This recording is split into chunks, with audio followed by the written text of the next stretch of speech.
अंधश्रद्धेच्या नावाखाली सुरू असलेल्या भोंदूगिरीचा आणखी एक संतापजनक प्रकार उघडकीस आला आहे। घरगुती अडचणी आणि मुलीच्या लग्नातील अडथळ्यांचा फायदा घेत महेश गिरी काकडे या भोंदूने एका निष्पाप महिलेला बाहेरील बाता असल्याने सांगत जाळ्यात ओढले। धारणगाव खडक येथील तथाकथित मठात पापनाशक कुंड, उमराच्या झाडाभोवती फेऱ्या अशा ढोंगी विधीचा सापळा रचत या भोंदूने कुटुंबाचा विश्वास संपादन केला। पण हा सगळा प्रकार केवळ विकृत हेतूसाठी असल्याचे पुढे स्पष्ट झाले। यानंतर महिलेला व्हॉट्सअपवर अश्लील संदेश पाठवून मानसिक छळ सुरू करण्यात आला। देवी विधीच्या नावाखाली तिला एकटीला नाशिकला बोलवण्यात आले आणि त्र्यंबक रोडवरील लॉजवर नेऊन रुद्राक्षाची भीती दाखवत तिच्यावर लैंगिक अत्याचार केल्याचा धक्कादायक प्रकार समोर आला आहे। पीडितेने धैर्य दाखवत ही आपबीती महाराष्ट्र अंधश्रद्धा निर्मूलन समिती यांनी समोर मांडली आणि त्या तत्परतेमुळे पोलीस यंत्रणा हल्ली आणि अखेर लासलगाव पोलीस ठाण्यात भोंदू महेश गिरी काकडे यांच्या विरोधात जादूटोणा विरोधी कायदा आणि बलात्काराचा गुन्हा दाखल करण्यात आला आहे। धक्कादायक बाब म्हणजे या भोंदूने देवी शक्तीचा आव आणून कित्येक महिलांना अशाच प्रकारे फसवले असण्याची शक्यता व्यक्त होत आहे। आता या घाणेरड्या जाळ्यामध्ये आणखी कोण आहेत, कोण मदत करत होते याचा तपास करण्याची जोरदार मागणी होत आहे। अंधश्रद्धेच्या नावाखाली सुरू असलेला हा घृणास्पद खेळ थांबविण्यासाठी कठोर कारवाईची गरज असल्याचा सूर आता अधिक तीव्र होत आहे। निफाड तालुक्यातील खडक धारणगाव येथील प्रतिगाणगापूर म्हणून मठ आहे। त्या मठामधला जो महेश गिरी बाबा आहे, महेश गिरी नावाचा, तो त्यांनी माझ्यावर जे लैंगिक अत्याचार केलाय त्या अत्याचारांविरुद्ध मी लासलगाव पोलीस स्टेशनमध्ये आज आली आहे तक्रार नोंदवण्यासाठी।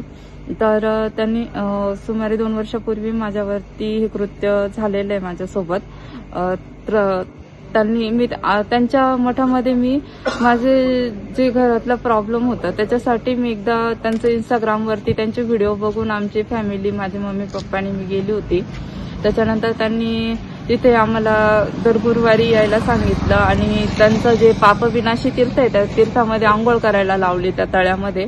त्याच्यानंतर औदुंबराला फेऱ्या मारायला लावल्या। असं 4 गुरुवार करायला लावलं आणि प्रत्येक गुरुवारी 200 रुपयाची पावती फाडायला लावली, अन्नदान करायला लावलं। तिथं घरून येताना 5 किलो तांदूळ वगैरे घेऊन या असं म्हणायचे। त्याच्यानंतर त्यांनी माझा नंबर घेतला वैयक्तिक की म्हणे तुझी जन्मतारीख वगैरे मला व्हॉट्सअपला पाठव।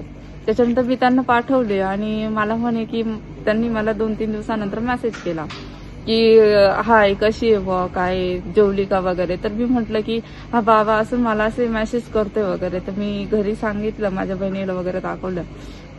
तर ती म्हणे असंच करत असेल बा। तर मी नंतर कॉन्टॅक्ट बंद करून टाकलं। तर त्यांनी मला धमकी दिली की माझ्या स्थानावर परत पाय नको ठेवू बा असं। तर म्हटलं आता मम्मी पप्पा परत म्हणशील तर मीच त्याला काहीतरी बोलले असेल म्हणून त्याने असं सांगितलं। मग नंतर एक दिवस मग मी त्याच्याशी बोलतच राहिली फोनवर। नंतर त्याने एक दिवस माझ्या पप्पांना सांगितलं की तिला वैयक्तिक मला भेटायला पाठवा पंचवटीला असं। तर मी पंचवटीला गेली त्याला भेटायला।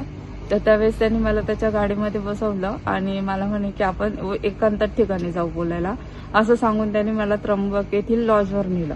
तर लॉजचं मला नाव आठवत नाही, पण मला तो लॉज माहिती आहे की कोणत्या लॉजवर मला नेलं त्यांनी। त्या लॉजवर नेल्यानंतर तिथे त्यांनी माझ्यावर अत्याचार केला। अत्याचार करताना असं होतं की मला तिथे ना आवाज पण करता येत, कारण त्यांनी मला सांगितलं की माझ्या गळ्यामध्ये रुद्राक्ष आहे माझ्यावर आणि तो होताच असं राक्षसासारखं का मला त्याचा प्रतिकारच नाही करता आला। आणि नंतर म्हणजे मला कळत होतं की माझ्यासोबत काय होतंय, पण मला हे बोलताच येत नव्हतं। आणि नंतर त्यांनी मला म्हणे की तू किती पण काही कर माझ्या विरुद्ध, तू काहीच करू शकणार नाही।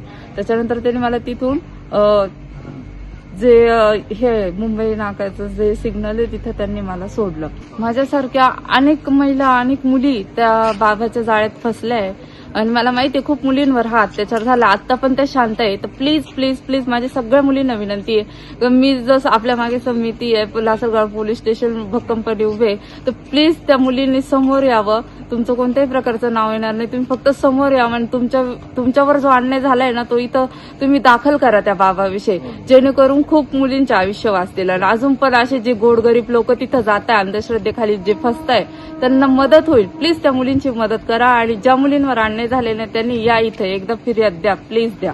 भोंदू अशोक खराच्या प्रकरणानंतर राज्यामध्ये अनेक ठिकाणी महिलांच्या लैंगिक शोषणाचे प्रकार समोर येत आहेत। आपल्यावरील झालेल्या अन्यायाविरुद्ध वाचा फोडण्यासाठी महिला मोठ्या हिमतीने पुढे येत आहेत। अशी एक घटना नाशिक जिल्ह्यातील धारणगाव खडक या ठिकाणी घडलेले आहेत.